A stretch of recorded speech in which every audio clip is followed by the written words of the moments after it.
Hari keempat penerapan PPKM darurat, mobilitas masyarakat di seluruh wilayah masih tinggi. Sementara angka penambahan kasus positif COVID-19 terus bertambah, menyebabkan fasilitas kesehatan mulai kolaps. Bagaimana kepala daerah di ibu kota dan Jawa Timur menjawab beragam persoalan ini? Sudah bergabung sore ini melalui sambungan Zoom, Wakil Gubernur DKI Jakarta Ahmad Riza Patria. Selamat sore Pak Riza. Selamat sore Mbak Dana dan pemirsa CNN. Assalamualaikum. Waalaikumsalam warahmatullahi wabarakatuh. Dan Wakil Gubernur Jawa Timur Emil Dardak. Selamat sore Mas Emil. Selamat sore. Assalamualaikum warahmatullahi wabarakatuh. Selamat sore Pak Wagub DKI. Waalaikumsalam warahmatullahi wabarakatuh. Saya akan bicara vaskesnya dulu, fasilitas kesehatan, nanti baru kita masuk ke dalam implementasi PPKM darurat. Saya mau ke Jawa Timur terlebih dahulu. Yang jauh dulu Pak Wagub, Pak Riza, nanti saya akan ke ibu kota.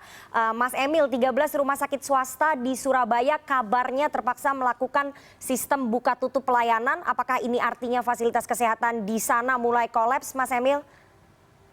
Saya rasa mari kita tidak terjebak dengan istilah kolaps, tidak kolaps. Kenapa kita ngambil PPKM darurat? Ya memang ada bahaya dengan keterbatasan kapasitas rumah sakit, tenaga kesehatan. Saya tadi pagi bicara dengan Ketua Ikatan Dokter Indonesia Jawa Timur, yang mana kemarin ada 3 dokter meninggal. Ya disampaikan bahwa beban ini terlalu berat, viral load yang ada di tengah masyarakat terlalu tinggi. Ini yang terjadi saat ini. Sehingga ya kalau dikatakan ada beban berat. Tapi apakah kita nyerah, kita angkat tangan? Enggak. Setiap pasien dicoba semaksimal mungkin. Kadang ada yang oke lah mereka nunggu tetapi di rumah sakit tidak ditolak. Tetapi untuk yang swasta tentu kesulitan. Nah inilah yang kemudian mereka terapkan sistem buka tutup selama belum pasien keluar ya mungkin mereka harus mengirim pesan kepada pasien bahwa belum bisa menerima. Nah ini yang sekarang sedang dilakukan adalah memang kita sedang membangun lagi tambahan 200 bed tempat tidur di Rumah Sakit Sutomo. Karena memang beban yang di Surabaya ini secara spesifik lebih tinggi lagi beban di Surabaya. Oke, jika di Jawa Timur akan menambah bed di Rumah Sakit Sutomo, tadi disebutkan oleh Mas Emil dan memang memberlakukan sistem buka tutup.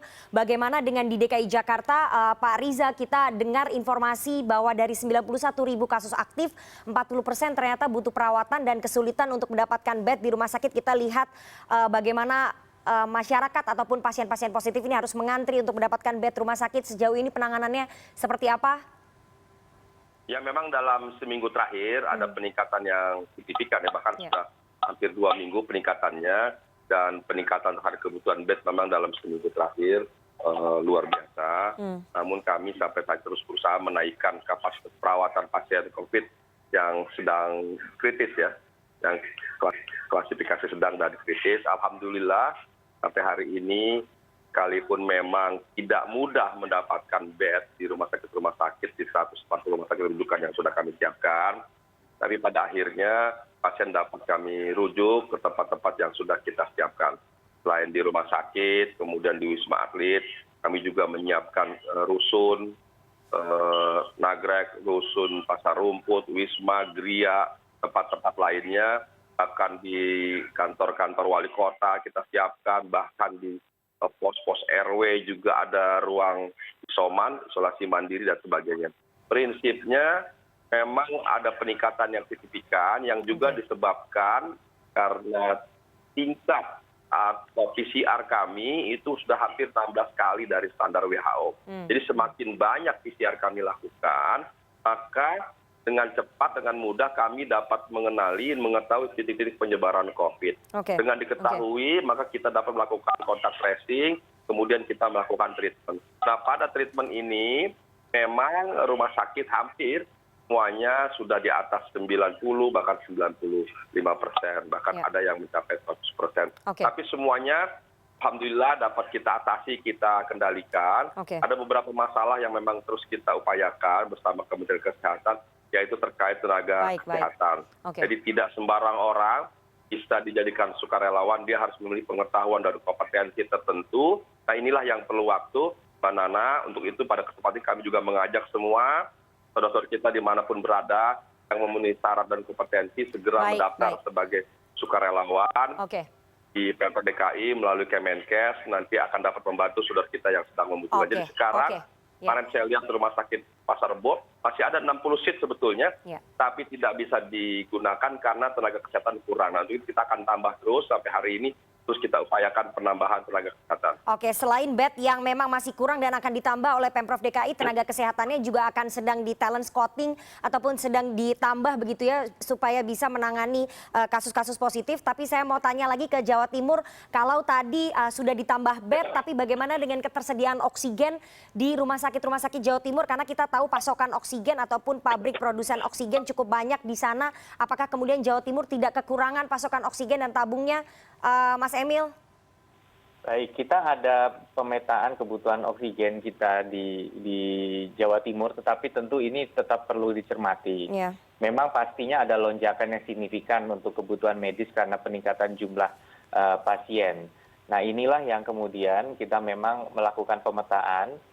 Ada suppliernya, misalnya kita lihat total distribusi saat ini kita tahu bahwa ada 5 supplier oksigen se Indonesia yang mendistribusikan 1.610 ton per hari. Oke. Ada Samator, Linde, Iwatani, Air Liquid, Air Product gitu. Dan kita berharap bahwa distribusi ke Jatim ini kalau kita lihat proporsional terhadap beban di Jawa Bali ini kita bisa dapat sekitar 28% harapannya. Oke. Nah, inilah yang kemudian saat ini sedang kita proses melalui Satgas Oksigen, memetakan bersama dengan Kementerian Kesehatan.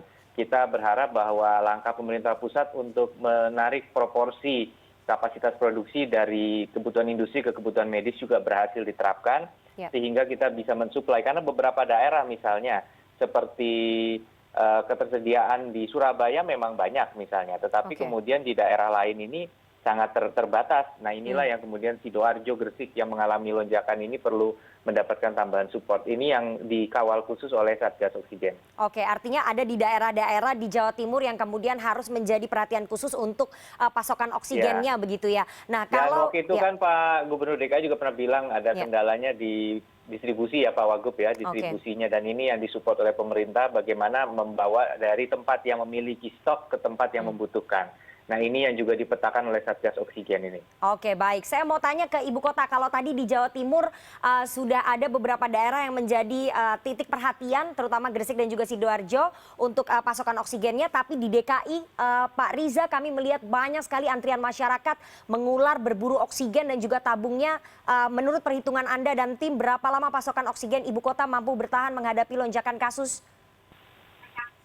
Jadi memang beberapa hari yang lalu sempat ada peningkatan yang luar biasa, bahkan mungkin juga disebabkan tidak hanya yang sakit, tapi yang belum sakit juga masyarakat membeli oksigen sebagai cadangan persiapan di rumah. Untuk itu, pada kesempatan kami minta warga masyarakat yang tidak dalam kondisi sakit, tidak usah nyetok oksigen di rumah masing-masing. Oksigen diperuntukkan bagi mereka yang sakit, berada di rumah sakit atau di tempat-tempat yang telah ditentukan. Yang kedua, sekalipun ada peningkatan kebutuhan oksigen di Jakarta, alhamdulillah kami dapat mengatasi, sekalipun sempat merasakan beberapa hari ada peningkatan yang luar biasa, cukup kewalahan. Dan tadi disampaikan Mas Emil, Wagub Jawa Timur, memang akhirnya kita menjemput bola. Jadi kami siapkan kendaraan untuk mengambil langsung ke tempat-tempat produsen dan distributor untuk kami hantarkan ke rumah sakit yang membutuhkan. Jadi sudah ada satgas khusus yang menangani masalah oksigen di DKI Jakarta yang membantu mengecek kebutuhannya, ketersediaannya, kapasitas produsen dan sebagainya, termasuk juga berapa jumlah yang dibutuhkan, tabungnya dan sebagainya. Memang ternyata sangat besar sekali kebutuhan oksigen di DKI Jakarta. Itu perlu ada penanganan khusus terkait oksigen. Dan alhamdulillah kita dapat mengatasi. Tadi malam juga saya cek di beberapa rumah sakit, alhamdulillah stok cukup sampai 2, 3, 4 hari ke depan. Oke, baik. Insya Allah stok oksigen di Ibu Kota dan di Jawa Timur itu cukup untuk beberapa waktu ke depan begitu ya, dan segera ada solusi untuk pasokan oksigen di seluruh wilayah. Dari fasilitas kesehatan saya mau beralih ke PPKM darurat. Ini Pak Wagub, Pak Riza dan juga Mas Emil, kami melihat realita di lapangan penerapan PPKM darurat tampaknya belum maksimal. Banyak sektor usaha non esensial yang tidak menerapkan WFH 100%. Tadi bahkan Gubernur DKI sudah melakukan sidak di beberapa wilayah, di beberapa kantor. Bagaimana Pemprov DKI dulu menertibkan para pengusaha yang tetap membandel ini, Pak Riza? Jadi yang pertama memang ya, sekalipun kami sudah melakukan upaya sosial kampanye melalui media sosial, media yang kami miliki, bahkan didukung oleh media mainstream dan sebagainya, tapi masih ada saja masyarakat atau pengusaha yang belum memahami, mengerti, dan nggak ada yang membandel. Membandel artinya tetap mewajibkan karyawannya bekerja, sekalipun mungkin tidak 50%, tapi 20% atau kurang, padahal bukan pada sektor esensial maupun kritikal atau hal yang mendesak lainnya.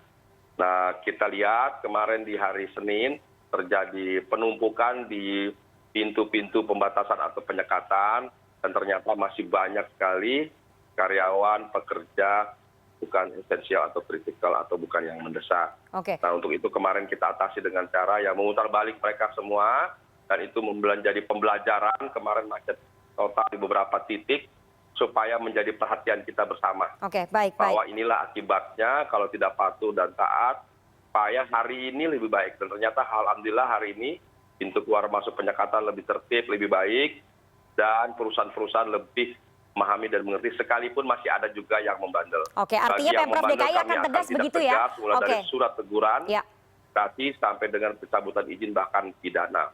Dan sekali lagi bagi pegawai yang kantornya tidak esensial kritikal, apabila masih mempekerjakan karyawannya atau pekerja ke kantor, laporkan kepada kami akan tindak tegas. Atau masyarakat yang mengetahui kantor-kantor yang masih dibuka, segera laporkan kepada kami, akan kami bintang. Artinya akan ada sanksi tegas dari Pemprov DKI. Bagaimana dengan Jawa Timur? Kita lihat mobilitas warga masih tinggi, terutama di sektor-sektor industri non esensial di sana. Kenapa ini bisa terjadi, Mas Emil? Apakah pengusaha di sana tidak mematuhi aturan PPKM darurat?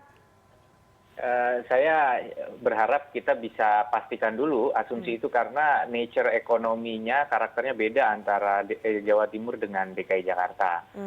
Jadi ada layanan seperti perbankan, energi, itu masih diperbolehkan. Nah, pertanyaannya apakah betul WFH-nya 25% atau 50%, itulah yang kemudian mesti dicek satu persatu ke dalam masing-masing kantor. Nah, memang ada sektor-sektor non esensial secara uji petik mungkin masih terjadi beberapa, tetapi saya ingin mengatakan bahwa tantangan terbesar kita kalau di Jawa Timur fokusnya adalah tadi, saya misalnya hari ini lewat melihat warung makan masih ada yang makan di tempat ya.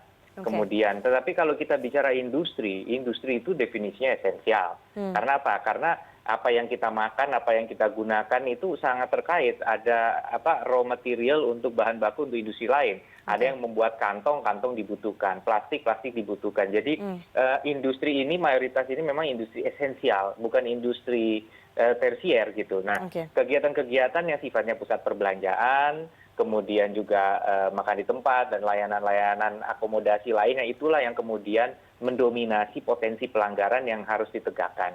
Nah, masalah perkantoran memang ada, tetapi sekali lagi itu diperkenankan, tetapi sekali lagi tadi 50% ya kapasitasnya untuk yang esensial, saya ulangi, itu yang harus kita pantau, betul nggak 50%, karena memang perkantoran ini juga menjadi kluster yang sangat signifikan akhir-akhir ini.